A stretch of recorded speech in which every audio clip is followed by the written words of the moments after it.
Hello friends, I hope कि आप सब जहाँ भी होंगे स्वस्थ होंगे, मस्त होंगे। आज तारीख है 29 अप्रैल, दिन है शुक्रवार, फ्राइडे। और मेरा आज कार्यक्रम शुरू हो रहा है 11:30 और 11:45 के बीच में, 11:30 और 12 के बीच में। इसमें मैंने आज दाल, सब्जी और चावल बना लिया है। आटा गूँथ के रखा हुआ था मैंने, जो कि आज आटा थोड़ा मेरा गीला हो गया है। तो मैं इतना बनाने के बाद फिर मैं नहाने गई थी। नहाने के बाद जब मैं बाकी काम से निपट कर आई हूँ तो बेटे को लगी है भूख। सिर्फ बेटे को ही क्या, मुझे भी बहुत तेज़ भूख लगी है। तो नहाने के बाद मुझे भूख बिल्कुल बर्दाश्त नहीं होता है, तुरंत भूख लगती है। तो मैं फटाफट रोटियां बना रही हूँ। जितनी रोटियों की ज़रूरत रहेगा उतना ही बनाऊँगी। और आटा गीला हो गया है, इसलिए रोटियां सेकने में दिक्कत हो रही है।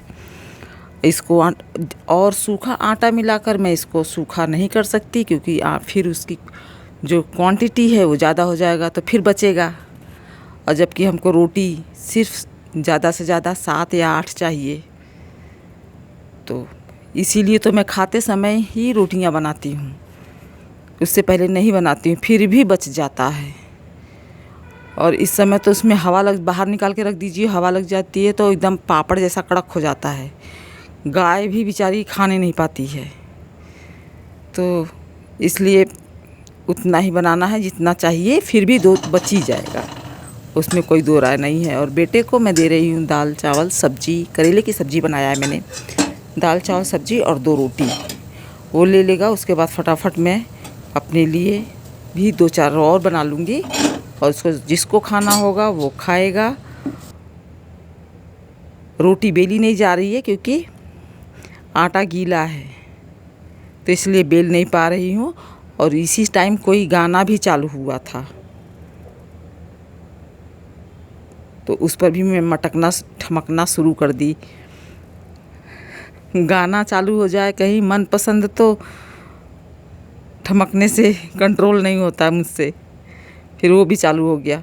और भूख भी लगी है तो फटाफट रोटी भी बनाना है। देखिए चालू हो गया था। अभी ज़्यादा समय तक नहीं था, क्योंकि मुझे मालूम था कि मैं रिकॉर्डिंग कर रही हूँ, तो इसलिए ध्यान आया, मैं रुक गई। और ये आप लोग भी आइए, खा लीजिए। थाली लग गई है बेटे की, उसको मैं आवाज़ लगाई, वो आके लेके जाएगा अपना।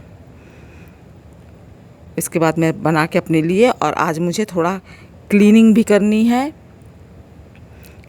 कपड़े धुल के बाहर रखे हुए हैं, स्टैंड पे लटकाया है, उसको भी लाना है अंदर।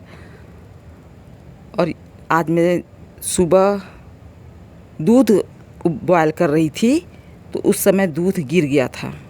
ज़्यादा बहा नहीं था, लेकिन चूल्हे पर बर्नर पर आ गया था। बर्नर पर नहीं था, बर्नर के साइड पे गिर गया था। जो कि वाइट कुकर के नीचे दिख रहा है, वो दूध का ही है हिस्सा, जो कि सूख चुका है। और इस समय मेरे पास इतना टाइम नहीं है कि मैं इसको साफ़ कर सकूं। अब मैं पहले खाना खा लूँगी, तो ही मैं इन सब चीज़ों को साफ़ करूँगी, क्योंकि खाना बनाते समय तो वैसे भी फैल ही जाता है। और वो दूध बहा हुआ है तो वो सूख गया है। ठंडे का सीज़न रहता तो गीला रहता। अब उस पर मैं खाना खाने लगूँगी तो उस पर डाल दूँगी पानी, तब तक वो नरम होता रहेगा। उसके बाद मैं उसको क्लीन कर लूँगी। बेटा आ गया है, अपना पानी उनी की व्यवस्था कर रहा है, और उसके बाद प्लेट लेकर जाएगा अपना खाने के लिए। और हाँ फ्रेंड्स, आप लोग आया करिए वीडियो पर। और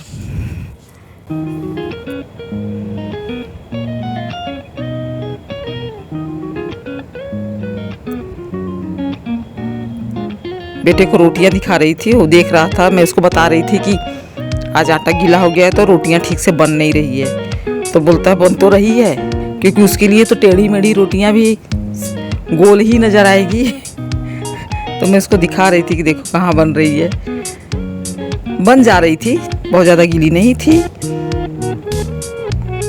मैं अपना चकला जो है, चकला बेलन कुछ भी जो बर्तन है, दिन में सिर्फ एक ही बार साफ़ करती हूँ। एक ही टाइम, तो ये दोपहर का टाइम है, तो इसको मैंने अभी ऐसे ही रख दिया है। शाम को रोटी बना लूँगी तो ही साफ़ करूँगी। दोनों टाइम नहीं साफ़ करती हूँ। और ये मैं आपको वही दूध का दिखा रही थी हिस्सा कि देखिए बहुत गंदा हो गया है पूरा।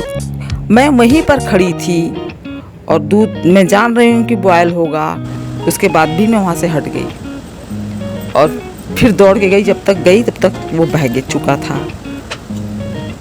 तो ये क्लीनिंग करने के लिए आगे बहुत ज़्यादा, ये कॉर्नर टेबल है, बहुत ज़्यादा डस्टी हो जाता है। 2-3 दिन पर ही में ही इस पर डस्ट आ जाता है और दिखता है, साफ साफ दिखता है। कितना साफ़ करें। नीचे गणेश भगवान जी की मूर्ति भी रखी है, वो भी बहुत नक्काशीदार है, उसमें भी घुस जाता है डस्ट।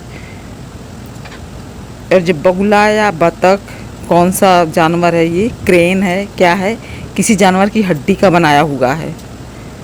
मेरे ससुर जी जब जिंदा थे तो इसको छूते नहीं थे, बोलते थे छी छी छी छी, जानवर मार के बनाया हुआ है। और ये हैं हमारे गणेश जी, जिनको मैं चल के स्नान करा देती हूँ।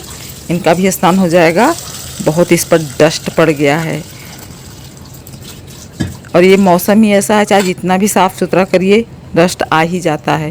तो गणेश जी को मैं नहलाने के बाद ये जो पानी बचेगा मैं फेंकूंगी नहीं, इसको ले जाके पौधों में डालूंगी, इस पानी को, ताकि पौधों का भी काम हो जाए, वो भी प्यासे हैं। और ये गणेश जी को नहला के मैं किनारे कर दे रही हूँ इनको अच्छे से। जो नक्काशी बनी हुई है उसमें डस्ट घुसा हुआ है, निकालना बहुत मुश्किल हो रहा था, लेकिन धुल दिया तो फिर भी काफ़ी अच्छे से साफ़ हो गए, चमक गए। और अंधेरे में ये गणेश जी चमकते भी हैं। धीरे धीरे अब थोड़ा सा, मतलब ये जिस चीज़ से बने हुए हैं, ये क्या चीज़ है, किस टाइप का पत्थर है, ये तो नहीं मालूम मुझे, लेकिन अंधेरा हो जाता है तो चमकने लगते हैं। तो ये पानी जो है अभी मैं मल के साफ़ कर ले रही हूँ, नहला दे रही हूँ।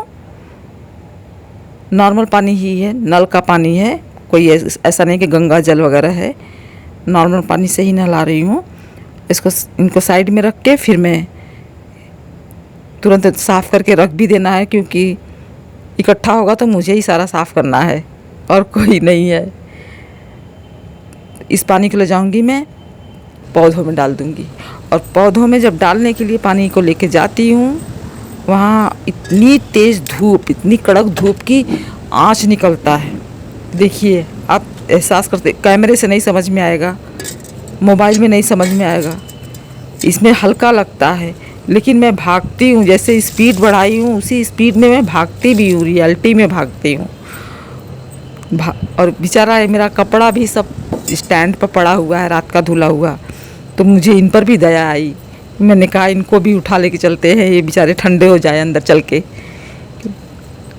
बाहर पड़े पड़े एकदम धूप, अब इस पर धूप भी आने लगेगी, एकदम कड़क हो गया है।